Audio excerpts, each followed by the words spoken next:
Today, my name is Brian Egan. My name is Guillaume Lang. Yeah, so we come from SoundCloud, and we're going to be talking about some sort of experiments that we've been going through in the last few months. So about 6 months ago, I started writing Android apps, and Guillaume was the main person to pair with me and teach me the Android architectures and the ecosystem and things like that. And I originally come from the front-end world of JavaScript development and Node development as well. But I was really interested in seeing, like, what does Android have to offer, and what can I learn from that? And it was cool because Guillaume and I had this like open exchange where he was interested in what we were doing on web, and I was interested in what we were doing on Android. And so we kind of just had this natural combination of looking at patterns and the way they're done on Android and the way that we do them on web, and seeing if there's things like we can learn from one another. And even from communities outside of the JavaScript and Java communities or Android communities, if there's things we can learn from functional languages as well. And so we started kind of going down this path, and so we're going to be talking about kind of the results of our experiments together. Let's see here. All right, there we go. It's just going crazy on me. Go back. There we go. So, just a quick warning, this is all just experimental. We haven't actually used any of this in production, so, you know, just take it with a grain of salt. But if you're really interested in the kind of things that we are doing at SoundCloud, one of our talks, Matthias Kepler, gave a really great talk a couple weeks ago in Copenhagen, and we've got a link to that. But today we're really going to be focusing on more fun and experimental things that might like influence how we do things in the future. And maybe some ideas that we could use going forward. So this is kind of a classic example of the problem that we've seen with our current architecture at SoundCloud. So, so as this GIF plays, you might see it kind of goes along, and all of a sudden it skips to the beginning, and then all of a sudden it starts skipping back and forth. And it gets like a bit frenetic as far as the user interface goes, because what's happening underneath the hood, it's not really showing it. It's not working on the product. Dang it. Is that we've got essentially a piece of UI, or in this case we've got a presenter, and it's listening to a bunch of different events, and those events are sort of coming at it, and somewhere along the way some of those events are sort of tripping each other up, and it's kind of hard to figure out, and it was hard to figure out for us, like, what was actually causing this bug. Because this UI is just responding to all of these states, and those things can come from anywhere. They could come from user interactions, they could come from, say, some asynchronous operation, they could come from the actual playback mechanism that we use. So it might be kind of cool if instead of having to like add logging to debug these problems, and unfortunately in this case debuggers are a bit difficult to use, it might be kind of cool if we could actually like visualize the state changes over time and really see like, okay, rather than adding logging on like this event listener and then adding logging on this event listener and then adding logging on this event listener, if there was some way to actually visualize these state changes. And so one thing that I thought was interesting is that a few months ago in the JavaScript community, this little framework called Redux was invented, and it was basically a way to manage state throughout your applications. And it had kind of a cool side effect in that basically when you're using it, all of the actions that happen in your application go through a single state, and then that state is then represented as a UI. And so what I can show you here is just a really quick like to-do example of what's happening. So hello. So maybe we can mention that OnTheRise is development tools. It's a UI for developers, but OnTheRise is the actual to-do application. Yeah, and so this might just be a really simple example thus far, but what you can see is every time I enter a new to-do, that on the right-hand side, we see our DevTools update with exactly which actions were taken throughout the UI. And this might seem like, okay, that's all right, but what's kind of interesting is if you use this type of unidirectional data flow, you can actually then start to control which actions happen. And so even in real time, you can say, oh, actually, I don't want to see that to-do anymore.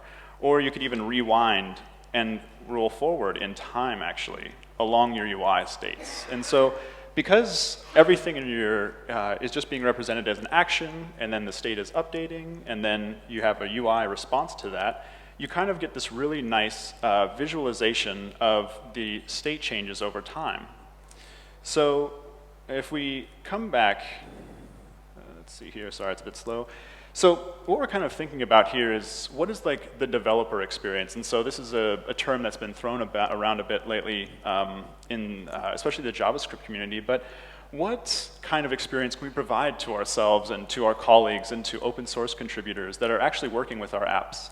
Is there any way we can provide a really lovely experience, just like we should provide a nice user experience? Can we provide a cool developer experience? And maybe this is one architecture that can kind of help with that.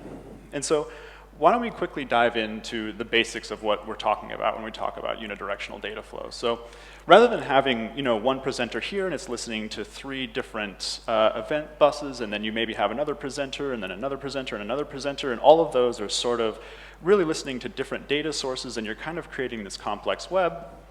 What instead if the data work through your application in a single flow? And so what happens is that you start with an initial state. This middle part, it just really represents essentially like a function that would render your UI, and then it outputs some sort of UI. So then what happens is that, say, a user interacts. So with that to-do example, so I interacted with it. I typed in hello and hit enter. That'll fire off an action. That'll update the state, and it'll go back through the pipeline. So you'll end up starting from the state and then just re-rendering again. And it's a really nice way to think about your applications. Because if you think about the problem we had with the player, it's that you're having a hard time figuring out, okay, like which source did this come from? Where along the chain did we actually do a UI update? That kind of gets taken care of a little bit for you with this architecture. And that's not to say that like MVC, MVP, MVVM, these architectures don't scale at all. It's just that sometimes all of your architectural choices include trade-offs. And that sort of evented architecture with like listeners throughout your app can kind of create some places where it's a little harder to debug. So what we're talking about with the state is essentially a global state, sort of like a database, except for, in this case, you're thinking about immutable data structures. And so rather than having a database and like you might update a column in that database or a row, you actually just would create a new object from every time that state changes. And so what's kind of cool about that is then you have a lot of safety, and then you're able to actually go back and forth in time without having to worry about, oh, did I like hurt one of the other objects, or did I modify one of these other objects? The other kind of cool thing about immutable data structure is that it makes it really easy for testing as well. And we'll kind of take a look at that in a little bit. So. All right, so we're going to start with a simple counter app, because the idea is just to try those architectures implementation on a very simple application that everyone can reason about. So we decided to do a counter application. It's super dumb. It's going to increment a counter when the user click on up, display it inside the text view, and then when the user click on down, it's going to decrement on binding to the view too.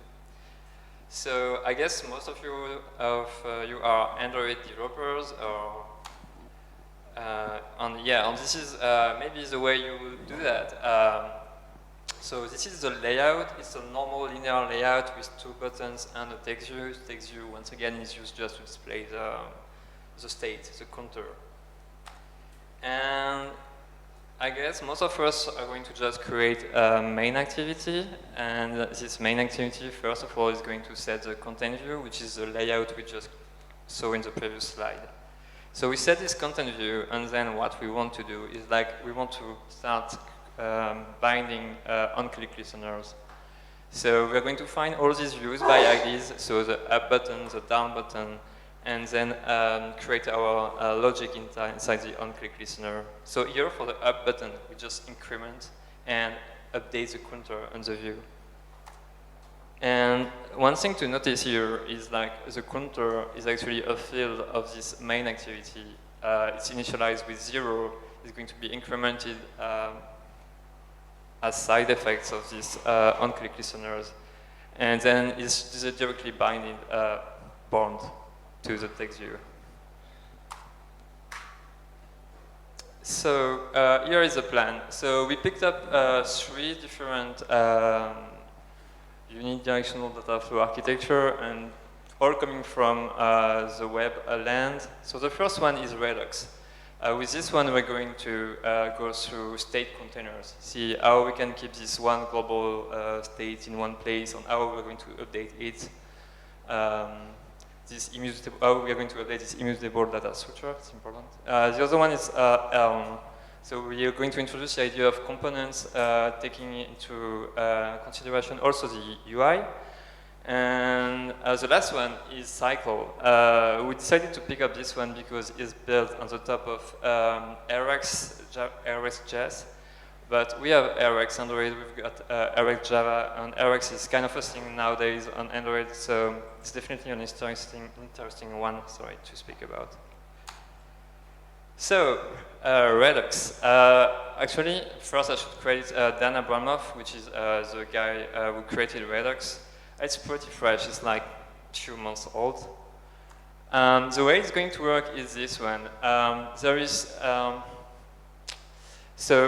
one main element you may notice in the center of this diagram. It's an update function. And so it's a function, it takes an input and produce an output. It's a pure function in a sense that doesn't have any side effects. And this update function is going to produce a model, and this model or state is going to be notified. Well, let's say we're going to notify all subscribers that this model was updated. And then when any subscriber, or even like a UI which is not subscribing to the state, why not, to the store, why not, it's going to just fire an action on the function when it wants it to update the model. Actually, I think it's going to be easier to understand with the code. So here are the same slides and the one with the simple Android application, so just a simple layout. Here is the updating MainActivity with this mechanism, Redux. So first of all, we still state the content view. Oh, by the way, this is written in Kotlin. But the presentation doesn't really require much knowledge about Kotlin. It's pretty easy to understand, I think. And also there was a lot of presentation about Kotlin today, so hopefully you've seen one of those. So here we set the content view, and then we're going again to find all our views by IDs. But here it's important. We are not updating the data. We are not updating the counter. What we are doing is like we are dispatching an event to the store. Well, not an event, an action, sorry. So the first action is increment for the up button, and the second one is decrement for the down button. And then, as I mentioned before, this activity is a subscriber to the store, so we need to register ourselves. And then, maybe the most important part is like here.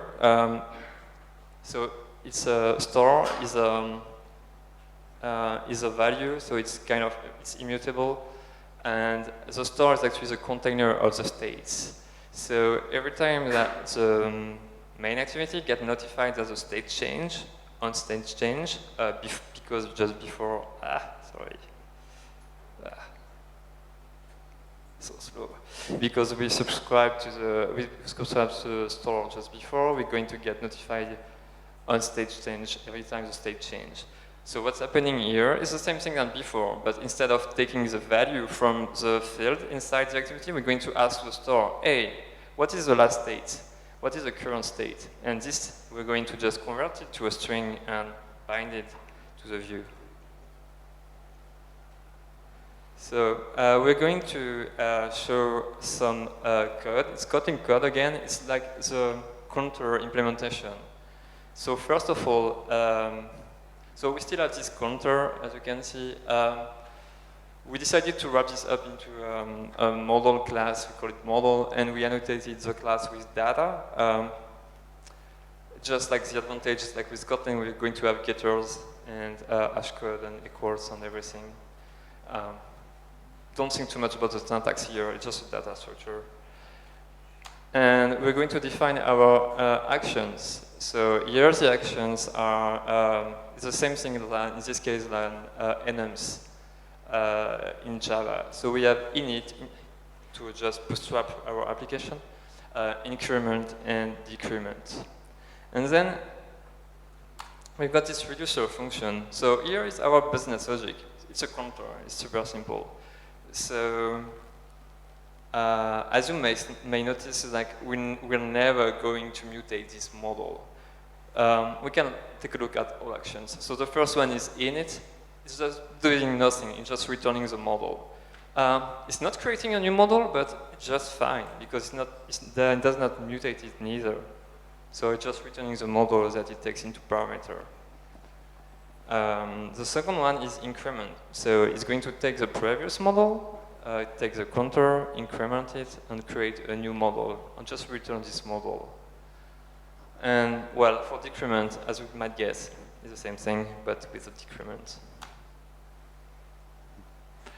So just kind of briefly looking at this, you might think, well, like, so what? You know what I mean? Like, okay, you've like added this reducer function instead of like just manually incrementing. But what does that really buy you? Well, that actually buys you almost exactly what we were talking about, or I was showing you at the beginning, where when you think of your UI as a series of actions that take place, and then you're able to either eliminate or replay those actions, it's really interesting because then you can start to think about your the state of your application over time, and then the UI representation that would go along with it.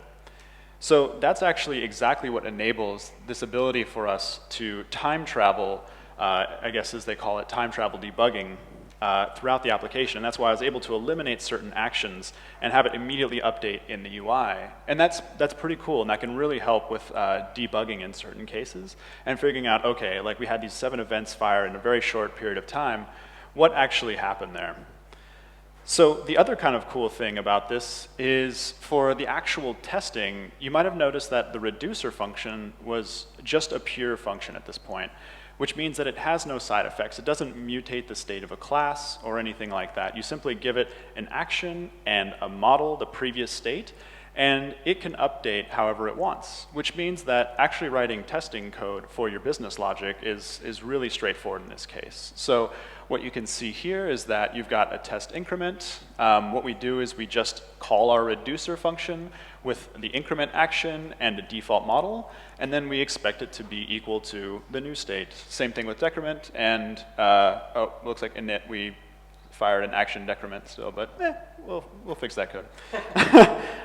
But yeah, overall it means that testing your functions is really straightforward as well. So it's kind of cool. You get these 2 kind of interesting benefits when you move the state of your application out of individual models and into a global state, which is time travel and, in this case, easy testing with reducers. So let's take it maybe a step further and think about, okay, that's like kind of cool, but how can we start to compose our interfaces in a different way?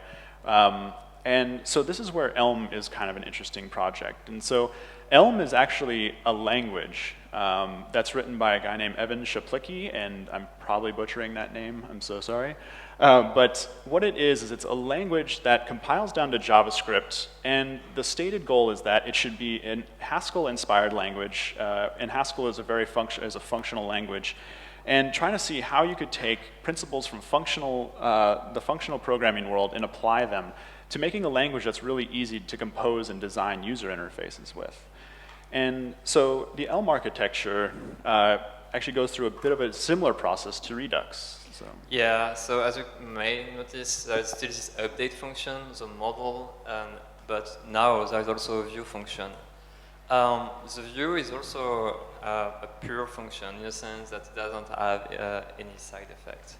So the update, it was called reducer in the previous slide with Redux. It's doing the same thing. Basically, it's the business logic. And this update function is going to produce a model, which is actually the input of the view function. And the view function, in this case, is going to produce an UI. So it's really creating a UI. Like, it does not mutate the state of the text view on the screen, for instance. It's really creating a new UI. And then this UI is going to be applied to the actual physical device. You can think about it as like setting content view every time the view function produces a new UI. So of course it's on your phone, so there is output, but there is also inputs. So the user is going to fire actions through the UI. Just a side note here, it's a user. It could also be like a server sending an action. But for now, let's just look at the UI. So let's say the user is clicking on the up button. It's going to fire an action. And this action is going to be coupled with the previous model, goes through this update function, produce a model which is going to go through the view function. The view function is going to just give the view representing this data, and the view is going to be displayed on the device, and so on and so on. So once again, let's look a bit at the code. And yeah, by the way, all the code we are showing is it's running. It's very simple. All these framework implementations are very naive, very dumb, but it's like just for exploring. There is a link to the GitHub at the end of the presentation. So we still have this model. I'm not going to explain it again because it's the same than the previous one. We still our actions, it's the same actions than before. So again, think about it as an enum with init, increment and decrement. We still have, again, this update function. It's called update, but it's the same content, really. I think I copied past that. So just the business logic. And now we've got the view function. So this is created with Enco. Enco is a library from JetBrains. It's enabling us. There is this nice DSL, so it's just enabling us to create views in a very declarative way. To be honest, I don't know how you feel about it, but I feel I can read that as well as I can read a layout XML file. But the difference here is it's in the code, and it's actually in the same file than the update function. The model and the actions. My data layer, my actions, my update function, business logic, and my view are just all bundled together. That's why here, as you may notice, we don't find view by IDs. On click, we're just going to dispatch an increment actions, we know that. And on click on down, we're also going to dispatch this decrement function. And of course, the text view, I don't know if I can show it. Text view is just, this is just styling, we don't care. Here it's the important part, it's just going to convert the counter from the model, which is an argument of this view function, into a string and just apply it to the text view. So it's not like setting text view, then setting the text on the text view, it's creating a new text view. And this view returns a linear layout here. It could be a view, but it's a linear layout. And yeah, that's it. No side effect, nothing. And from the main activity point of view, well, starting the application is like starting the component, the counter component. So we are going to say, hey, start, what is this? Because we need the context on Android to create views, as you may know. Give an init action, give the model like the first state to bootstrap everything, and it's going to provide. So the syntax means just giving the function, as a function, something we can call later on. Cool. So once again, like what becomes interesting about this is, you might at first think, well, like this is a simple counter application. You've got one really simple model. Well, like how is that going to actually work when you start working on a bigger application? And so this is where it becomes really cool with something like Elm, or actually even Redux. And Redux is heavily inspired by Elm, which is that you can actually compose actions from other actions, and you can compose models from other models, and you can compose updates and views. All of these things can be broken down into nice, really little tiny pieces and composed together into bigger units. And that's amazing for your testability, but it's also nice because then you can think about smaller pieces of the code and even reuse those pieces of code in different areas to combine and create really interesting things. The other kind of cool thing is, as Guillaume showed, everything was in the same file, and like you wouldn't need to do it that way, but what's kind of cool is it helps you visually think about all of these pieces together as a single component. And what's beautiful about this idea is then you can start composing your interfaces with components. So rather than nesting actual like views within one another, you can actually start to nest components within one another. And those components can be easily moved from one place to another and pretty much understand what they're supposed to do. Another really nice thing is that when you move these things around, you can kind of assume a simple API, but the actual parent doesn't really have to know anything about the internals of these subcomponents or these child components. It can just say like, hey, there's a new action, like, you know, it'll give that action to its subcomponent, and that subcomponent can figure out what it needs to do. The parent doesn't have to sit there and act as a mediator in any way. And one kind of other interesting thing is that views become testable in a way that is not quite possible right now. So right now, if you're trying to test views, you might boot up Roboelectric and, you know, have this like huge thing that kind of like hopefully keeps up with the Android API and hopefully works out the way you expect. But it can be a bit of a pain to set up, and it can be a little bit unstable as far as creating really like good quality view tests. But if your view is actually just a pure function, then rather than returning a UI, you could actually think about that view as returning a data structure, a view data structure. So it could return a list of, a data structure of views within views within views, but that wouldn't actually have to be real Android views. That could just be a Java object. And then you could actually run tests against that Java object. And while we didn't have quite time to dive into an example of that, this is already happening in the web world and also in the Elm world as well. So that's pretty interesting, because then you start to get some really interesting benefits about composing interfaces and making those interfaces more testable. Hello?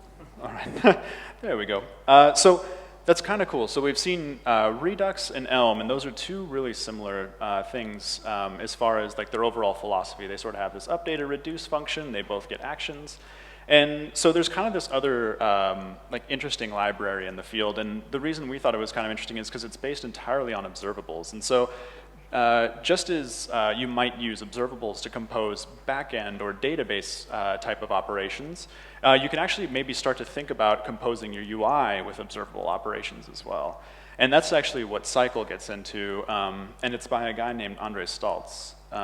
And so in this case, the data flow works similarly, but a little bit differently. So yeah, so as you may notice, now that you are used to this icon, there is two functions. One is driver, one is main. And one new thing here is like we have those rectangles. And these rectangles are actually observable. By observable, I mean like Rx observable. So the first observable is the input of the main function, which is going to produce another observable, which is actually the input of the other function, and the output is going to be the input of the other one. Well, it's a cycle. So here we have intents. We have intent. Intent. You can think about it as actions. With the previous example, it's kind of the same thing. It's like yeah, like an action. And it's going through this main function that we can think as your application. And then it's going to produce some views. And the views, they go to one driver. And this driver responsibility is like, for instance, the driver we implemented is called activity driver. It knows how to apply a view to an activity. It knows also how to subscribe to, let's say, click events, and provide these click events as input of the main function. Hello?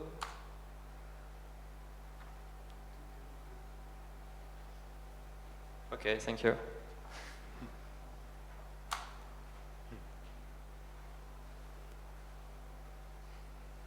What was next? I think it was a code demo, so you can probably just talk about it, right? Okay. Oh, is this the right one? Yeah, I think it's the right one. No. There we go. All right, we're back. Okay, from the activity point of view, what we're going is like we're going to start a cycle, and a cycle has two elements, as you see in the previous diagram. Actually, it's the same thing as the previous diagram, but applied to code. So here, the first function is called main. It's like your application function, basically, and the other one is like the activity driver, which knows how to set a view, registers to click events, and so on. Maybe it's interesting part here is like, here we have IDs. We need an ID for up and we need an ID for down in our view function. Otherwise, the same function than the view from the previous Elm example. And then we've got this, okay, we've got this main function. So with Radix, there is definitely a learning curve. I find, to be honest, cycle being a bit complex to reason about sometimes, but I'm going to try to explain how this works right now. So as you may see, the main function is actually an observable. It's like the function main equal observable. The first part is like, we're going to select the views we are interested in. So we select up with the up ID, the up ID, and we ask for click events. Same thing for down. By the way, so under the hood, this is working with Radix bindings, this Jack Wharton library for Android bindings on Radix. I think actually you told me that it was inspired by Cycle to make that happen.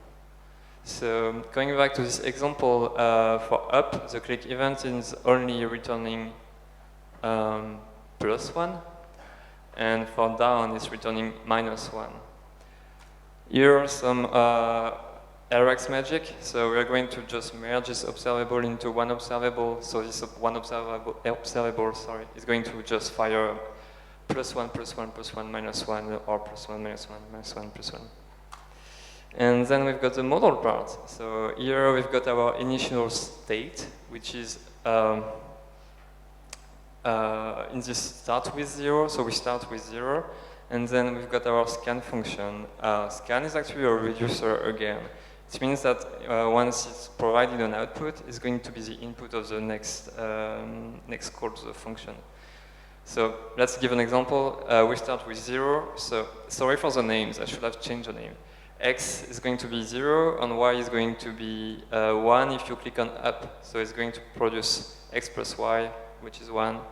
And next time, if the user is clicking on, let's say, up again, it's going to provide X, which is the last value. So it was 1. And Y, which is 1 if it's up. So it's going to produce 2. And so on. And this is going to produce an integer, which is the counter, and this counter in here we're going to map it to a view with the view function I showed you just before that. And this is how we build an observable that converts in the end a click event intent to views. Yeah, complexity. Yeah. So yeah, that one might be a bit complex at first, and like I think for both of us when we first looked at Cycle, yeah, I think it had like this allure of being like kind of complex, and so you're like, I gotta figure this out, But at the same time, I think neither of us are 100% convinced that this is maybe the way forward. But it's kind of an interesting experiment to see like, could you actually compose user interfaces using observables only? But another interesting thing is about Cycle is you saw that driver in the first diagram. I would try to go back, but I feel like my computer would just lock up.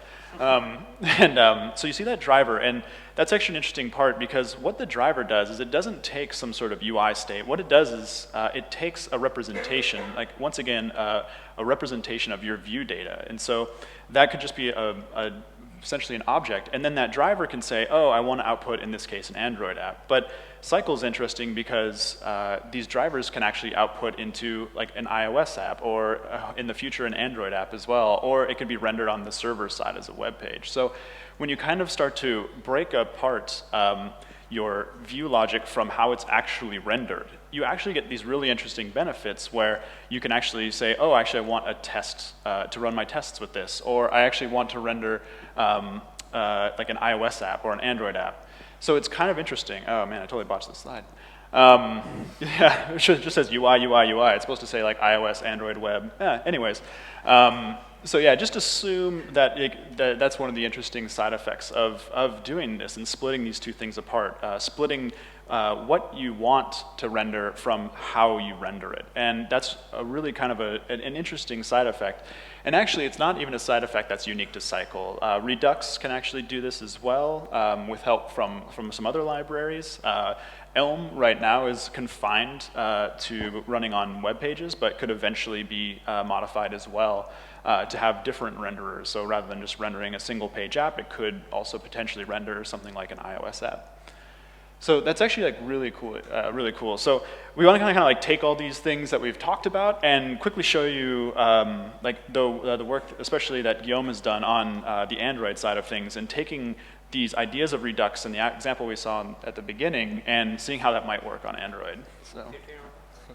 Okay, demo time. So we picked up a to-do list because we started with a to-do list on JavaScript with Redux. So we did a to-do list on Android with our Redux implementation.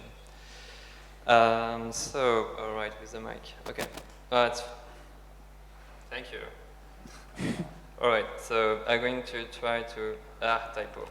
Hello, how are you? So this is my task. Well, maybe I can just take it. So this is my task, the task that I have to do. So it's pretty dumb. What I'm going to do is like, I'm going to just delete this task, which is you. I should have picked a better task. Should have prepared a joke actually. I know. So I'm going to clear this one. And as we had before with this Redux JavaScript example, here we implemented a dev drawer on the right. So we can go through the same exercise. Maybe it's hard to read, I don't know, it's alright. So I can list all of those. So the first one is init, then we've got an add, so with the text hello, which is not completed, is false. And same with how, are, and you. And then we decided to complete it, was ID 3, you, I think. And when I completed this because we just checked the checkbox. And then we deleted it. So if we go in the past, then here it's not deleted anymore. And if we go in the past, here you doesn't even exist. And we can go do this same exercise, and we could even disable some elements. It's a direct port from the JavaScript one. One thing we didn't speak about, and I'm pretty sure this can be a question you might be wondering, is like, what about async calls? Because if we want our container to be predictable, we cannot offer to have unpredictable stuff happening in our reducer function, like network calls. I mean, this might fail. We know it, especially on mobile. You might use your network and so on and so on. So if you have network calls, you should do that, or we should do that, outside of the state container, outside of the reducer function. So there is some ways of doing it. I'm not really going to dive into, but just show an example of the implication. So here I'm logging some random task with a fake network call, and if I'm going to do the same exercise. Game drawer. Okay. So the last event was fetching 4. So if I go back, I can see that I have my UI loading view spinning at the top of the screen. This is because this is an actual state. So if I go back before, I think the request was pending already. And if I go back here, it's not spinning. This is because, well, we all know that we have states in UI. So somehow we need to have these states in the store and represent the states on the view directly. Oops, that's it. Cool. So kind of wrapping up. So once again, we talk about this state as an object. It gets rendered by a pure function, which outputs some UI. Once again, if the user interacts or you have some network interactions, those fire actions, actually, which are then either picked up by a reducer, an update function, an observable, they update the state, and then it flows through the application again to produce a new UI. And so you have this very nice reactive pattern for UI development.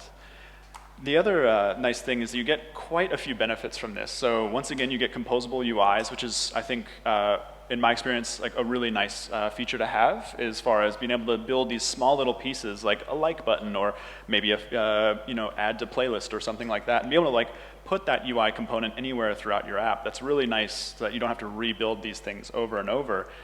The other interesting thing I thought was the time travel debugging is kind of what you call that, where you like walk forward and backward through states in time. It's really kind of an interesting side effect, and actually could really help out debugging in certain cases, such as the one we saw at the beginning. Another nice thing, once again, is testing. So if we could actually test views in a slightly different way. And again, the ability to actually take this state and just say like, well, I want to render this state to an iOS app, or I want to render this state to an Android app or a web page, is like, it's kind of a cool benefit actually. And it's pretty fun, just have a good time, see what's going on. So yeah, it was just kind of a fun experience, I think, kind of working. So what are some other interesting possibilities? So like bug reports, I thought like we were kind of talking about this, and we thought it'd be interesting, like, well, like, if you like go into Crashlytics or Fabric and you're trying to like look at this stack trace, and it's like, okay, well, like, how did the person get into this specific state that would cause the specific stack trace? What if instead of just getting a stack trace, you could actually get a replay of all the actions that user took over time, and that would belong to the bug report as well. And then you as a developer could take those actions, replay them, see where the actual problem occurred, and actually have a really nice starting point for debugging. And that actually, that type of tool does exist for this functional library called Ohm. They're actually already doing this, I found out. The other interesting thing is like maybe this would change the way we design databases rather than having this sort of like global mutable state. What if we were to kind of take some principles from like CQRS or these more log format databases that basically just rather than, like I said, kind of mutating entities in the database, if you just logged all these actions out, and then when you reboot the app, you could just simply run all of those actions through your reducer functions, and you'd have your final state. The other thing is, and I snuck this in here, I don't think Guillaume wanted me to mention this. Yeah, I don't want to do this again. Yeah, it's not for Android, but yeah, I did it as a joke. Hot reloading, and this is actually enabled on the JavaScript side of things, but probably not for Android yet. But it's really cool. It's really nice. So some of the things we haven't solved yet or thought about really, just because these are just experiments, is like the memory footprint. So if you're creating new objects and you're just like always creating new objects, like that's probably not going to be great for your memory footprint. Luckily, there are some really nice libraries that can help you sort of manage that. The other thing that we haven't really figured out is UI rendering speed. In the web world, there are some really nice libraries that will take this sort of like structure of your view and just render it out to wherever you want. And they're actually really efficient, really performant. But as you can see from this presentation, all we're doing is essentially creating a new view and replacing the old view, which is like, that's a really naive implementation. And that's definitely not the way we want to do it. But it's kind of cool to think about your app as if you could just design it that way. It kind of simplifies things in some ways. So yeah, so should I start writing my production apps like this? Probably not. But like, should we just continue to have fun and explore and experiment with these ideas and see like what they could offer as far as the future? And like, yeah, let's do that. Let's have some fun and see. Yeah, and I feel like on Android with Kotlin kicking in and maybe Java 8 coming also, maybe we can start thinking about alternative in like building application. Maybe there's a momentum right now. Yeah, and so once again, this is just sort of about having fun developing these apps and how we can like provide a cool experience not only for ourselves and for other, but for other folks as well on our team and other contributors to our projects. And so hopefully, hopefully that's about all we've got. But hopefully we've shown you something interesting. And if you want to ask us questions, yeah, more than welcome. Thank you. Thank you.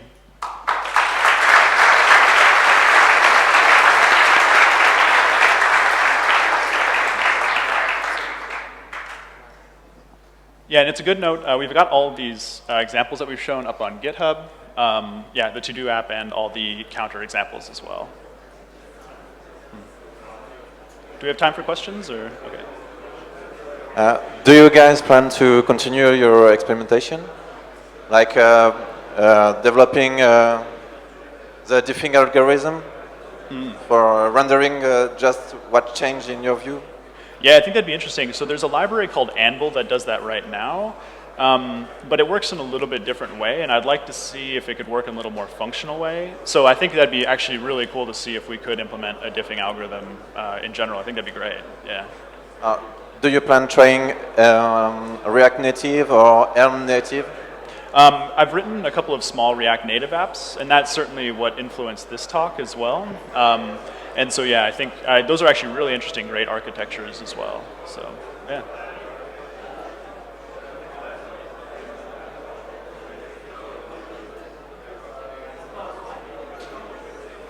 Cool. All right. Thank you much. Thank you.